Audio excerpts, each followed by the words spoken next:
Tudo que Jacó construiu foi com muito trabalho, e ele mesmo fala isso, com muito esforço.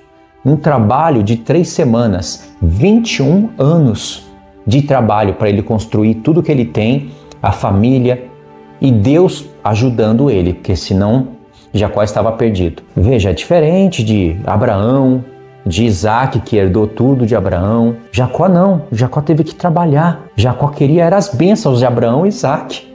E ele ganhou com muita luta, trabalho, insistência, humilhação. A vida de Jacó praticamente transformou o meu jeito de pensar. Para você ter uma ideia como é transformador conhecer a palavra, né? Isso porque a gente quer se importar com o livro da lei, com o livro que Deus disse é a base de tudo, mas principalmente o livro de Gênesis. E aí pronto, Jacó saiu fugindo da presença de Esaú, e Esaú queria matá-lo. 21 anos depois eles vão se encontrar, tá vendo o paralelo? Só que agora, quando Jacó fugiu, ele era Jacó, recebeu aquele nome num contexto que ele não teve culpa, ele perdeu a luta, mas ele nunca foi enganador, ele nunca foi profano, ele honrou pai e mãe, mas quando ele volta como Israel, como aquele que honra a Deus, o seu pai e a sua mãe verdadeiro.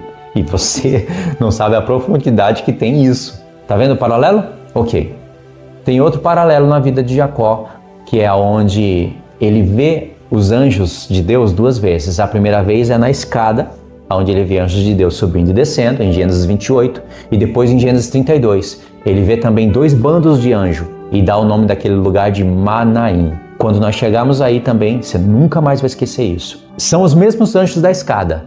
Agora aqui eu não vou explicar realmente, senão a gente vai ficar preso aqui. Só que agora eles não estão na escada. Já 2 paralelos. Em Gênesis 28, quando Deus dá aquele sonho para Jacó, então ele praticamente vê a promessa, mas dormindo, ele pega a pedra que ele dormiu, coloca por coluna e joga azeite, chama a pedra de casa de Deus, Betel. Depois, lá em Gênesis 35, Deus fala para Jacó, para Israel agora, retornar naquele lugar onde ele teve o sonho e fez uma coluna para Deus. E aí tem um contexto lindo, você vai entender o porquê, e acontece um evento em que Israel pega uma segunda coluna no mesmo lugar e derrama azeite. Bonito demais, tremendo, toda a história, todo o contexto, são camadas que deixam a história profunda demais. Cada coisa, cada passo, sabe? A coluna, a segunda, né? O azeite. E agora ele não chama mais só a pedra de casa de Deus, mas sim o lugar todo de casa de Deus. E depois ele confirma o nome dele, Israel. Todo esse contexto é maravilhoso. E essas 2 colunas falam de Judá e Efraim, e fala também de 3ª e 4ª casa de Israel. Quando nós chegarmos aí vai ficar tudo mais claro.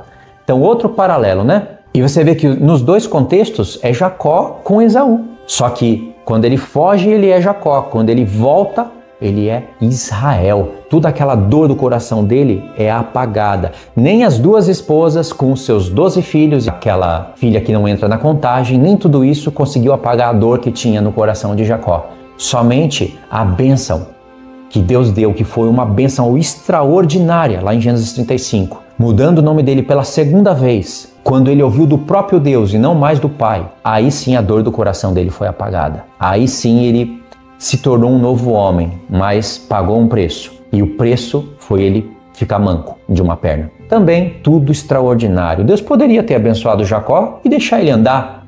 Por que deixou ele coxo? Você sabe o que é ser coxo hoje? Imagine que eu estou aqui com as 2 mãos.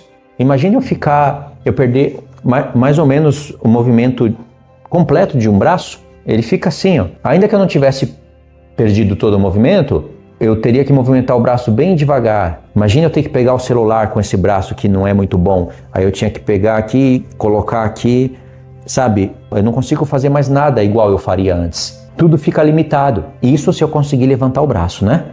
Imagine agora isso com a perna. Você já não anda como andava antes. Não trabalha como trabalhava antes. Nem trabalha de verdade. Tem que andar apoiado no cajado. Mas por quê? Porque a bênção é extraordinária. Então tinha que ter um preço, tinha que ter uma marca. E a luta de Jacó com o anjo representa a luta de Israel, o seu povo, junto com Deus. O preço que Jacó pagou também cai sobre nós. A história é linda. Então veja, nós estamos numa linha do tempo onde a gente avança e volta, certo? Gênesis 27, a bênção de Isaac sobre Jacó e Esaú. Aí acontece todo aquele contexto que eu falei. Gênesis 28, Jacó fugindo da ira de Esaú e com todo aquele peso no coração, não pegou nada do pai e nunca voltou para pegar, ficou pro pai dele. Tudo que ele queria era o que nós queremos hoje. O direito de primogenitura para ser abençoado por Deus e abençoar as nações da terra. Era tudo que Jacó queria. Ou seja, aquele nome Jacó não tinha nada a ver com ele. Tinha a ver com Esaú, na verdade. Aí Gênesis 28 ele foge, Deus dá aquele sonho maravilhoso, acende uma luz no coração dele, mas ainda não é suficiente. E Jacó já tinha a bênção do pai. Veja, por que ele não ficou por satisfeito? O pai dele abençoou, Gênesis 28, do 1 ao 4. O pai dele abençoou com palavras que Deus ainda iria confirmar para Jacó. Mas para Jacó não era suficiente. Não porque Jacó era incrédulo. Sabe por quê? Porque por um lado, a mãe dele já tinha falado, o maior servirá ao menor. O pai não deu ouvidos, mas Jacó já sabia disso no íntimo. Por outro lado, o pai dele entendeu, pagou um preço para isso, passou a bênção para Jacó, ainda que não iria passar, Deus fez ele passar, foi enganado, foi humilhado, mas não mudou o nome de Jacó para Israel. E porque Jacó teve que se transformar em Esaú, isso doeu no coração dele. Por isso que Jacó falou, mas mãe, o pai pode perceber que eu não sou Esaú quando ele me tocar. E aí a maldição vai cair sobre mim. E aí Rebeca falou, não, você vai colocar pelo no braço, nós vamos dar um jeito e que a maldição caia sobre mim. Você acha que Rebeca está armando um plano, induzindo o filho a se tornar um enganador, para enganar o marido? Claro que não. Não é esse plano maligno, não. Isso é o próprio Deus trabalhando. Porque Isaac estava cego, não só dos olhos. Na hora que ele foi abençoado, disse que ele não via direito. Por isso que ele teve que tocar e sentir o cheiro. Quando ele tocou e viu que o pelo era parecido com o de Esaú. O cheiro também, porque pegou as coisas lá de Esaú. Ele falou, a voz é de Jacó, mas o cheiro é do meu filho Esaú. Isaac, naquele momento, ele não estava só cego literalmente. Ele estava cego espiritualmente. E a comida literal cegou os olhos espirituais. E isso pode acontecer com a gente hoje. Por causa de comida e bebida, os nossos olhos espirituais serem cegados. Mudou a história ou não mudou? Então, Rebeca, figura da igreja, mulher de um só marido, marido de uma só mulher, a glória que está nos dois, ela falou que caia sobre mim a maldição. Ela sabia que não tinha maldição nenhuma, que a palavra de Deus iria ser confirmada através desse plano. E esse plano foi para castigar Isaac e para mostrar quem é Esaú de fato. Distorceu tudo, ele me enganou 2 vezes já, tomou a minha primogenitura. Tomou? Tomou como? Ele rendeu, não foi forçado a nada. E agora tomou a minha bênção. Mas Jacó, irmãos, ele ainda não tinha espiritualidade o suficiente para crer em tudo isso e se sentir satisfeito. Não é que ele duvidava, senão Deus nem abençoaria Jacó. Mas ele queria o próprio Deus confirmando isso com ele. E ele foi em busca disso. O sonho dele é tão bonito que surgiu um alerta no coração dele. Falou, eu sonhei com a casa de Deus. Por isso que ele pegou a pedra onde estava a cabeça dele, da onde veio um sonho, e falou, essa pedra é especial. Na verdade, não tinha nada de especial numa pedra, é uma pedra. Só que ela virou especial para Jacó, e aí Deus fez ela ficar especial, porque ele jogou coluna e deitou azeite. Você acha que aquela pedra é a casa de Deus? Claro que não, é uma pedra. Virou pó, foi demolida. Mas aquele momento foi usado por Deus para nos passar uma mensagem. Então Jacó já teve algo ali, um despertar.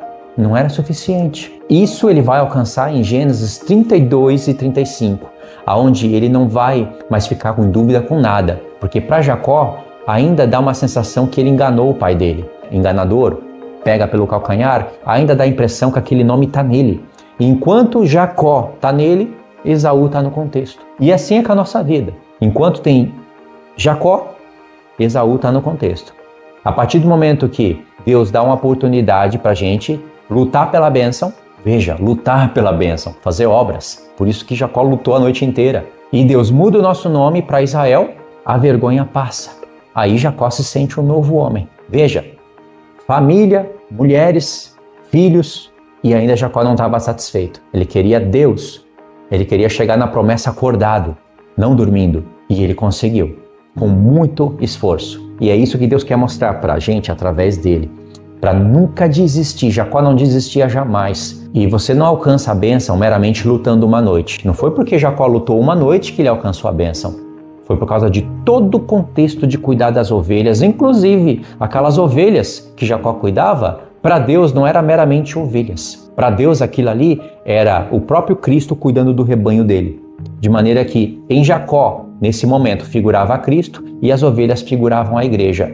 E isso a Escritura está declarando para a gente através de enigmas misteriosos. E o profeta Oséias, mais uma vez, vai ser o destaque para a gente conhecer isso. Em Gênesis 29, ele sai da ira de Esaú, fugindo de Esaú, ele tem esse sonho, tem um vislumbre, e aí ele se encontra com quem? Raquel. Ele não foi ao encontro de Raquel. Deus conduziu ele até Raquel. Ele se apaixonou por Raquel. Foi amor à primeira vista. E a Escritura diz que ele dá um beijo em Raquel, ergue a voz para o alto e chora.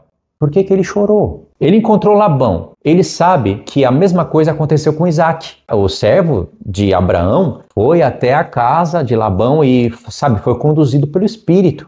De maneira que até Abraão está prefigurando o pai que vai propor um casamento para o filho, né? Que vai arrumar uma esposa para o filho. Abraão, nesse momento, prefigura o pai. Rebeca, que sai ao encontro de Isaac, está prefigurando a igreja. Então foi tudo armado pelo próprio Deus para ficar essa figura. Abraão, o pai, que está preparando o casamento para o filho. Isaac, que é a figura de Cristo nesse caso, o único que teve uma só mulher, e a mulher que foi mulher de um só marido. Ela não dividiu ele com ninguém, como em Abraão e em Jacó. Então essa é a glória de Isaac e Rebeca. A promessa de Deus agora estava em Isaac e Rebeca. Por isso que Rebeca garantiu que não tinha problema nenhum em que Jacó se fizesse de Esaú, já que o pai dele, naquele momento, estava cego, literalmente e espiritualmente. Compreendeu?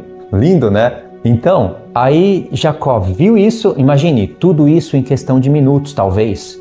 A cabeça dele explodiu. Então foi uma emoção muito grande no coração dele. Ele viu a história do pai dele, de novo, nele. Ele viu mais um sinal de Deus, porque a promessa estava em Isaac. E a mãe dele também saiu de lá para ser mãe de muitas nações. E agora ele encontra a filha de Labão, que é irmão da mãe dele. E ele logo se apaixona por Raquel. Um outro sinal, mais uma chama da esperança se acendeu no coração dele. E ele saiu de lá sem nada, fugindo da ira de Esaú, sendo possuidor de tudo agora, pela promessa de Deus e pela bênção do pai. Mas naquele contexto todo, ficou em dúvida, Esaú queria matar e ele foi embora. Saiu só com o cajado. Jacó chegou num lugar onde ele perguntou para aquele pessoal: de onde sois, meus irmãos? Aí eles disseram: nós somos de Harã.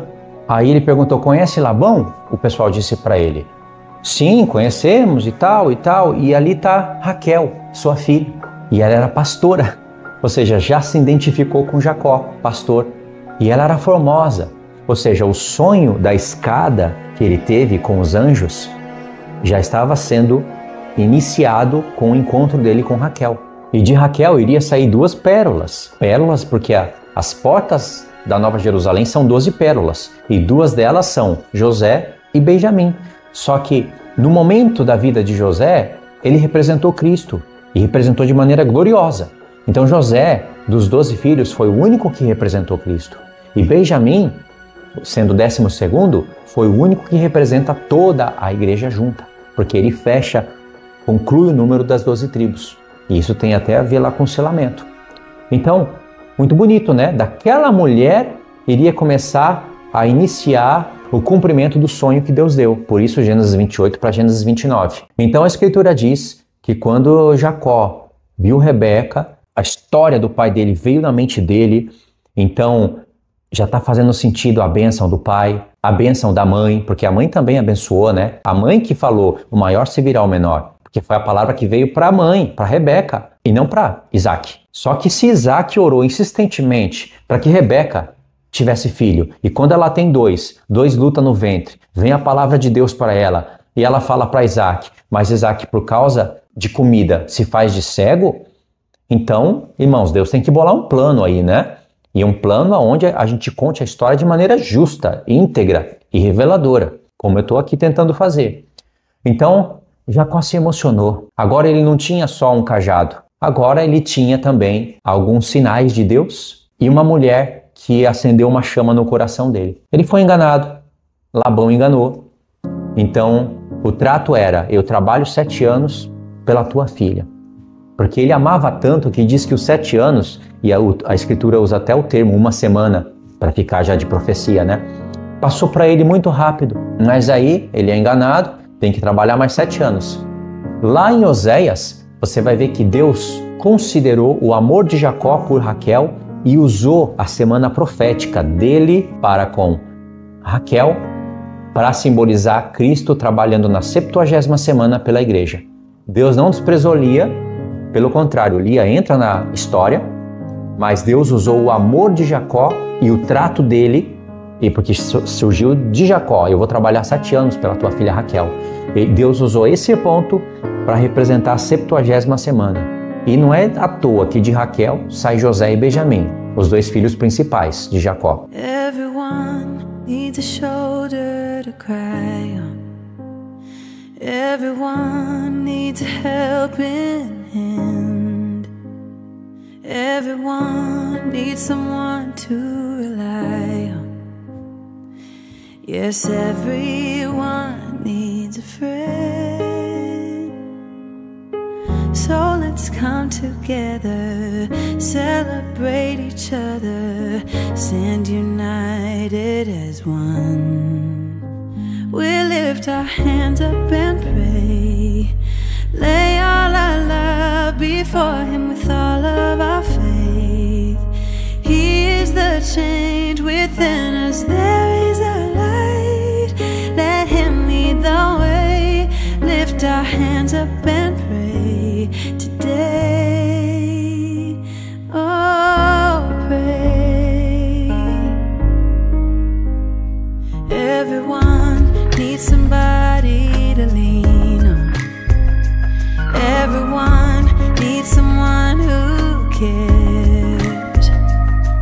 If we come together as one, help each other get stronger, we are bound in the name of the Lord. So let's come together, celebrate each other, stand united as one. We lift our hands up and pray, lay all our love before Him with all of our faith. He is the change within us, there is a light. Let Him lead the way, lift our hands up and pray today. Oh, pray. Oh, pray.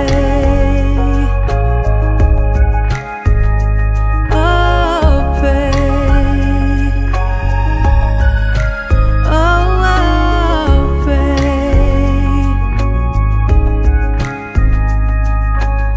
So let's come together. Yeah, let's come together.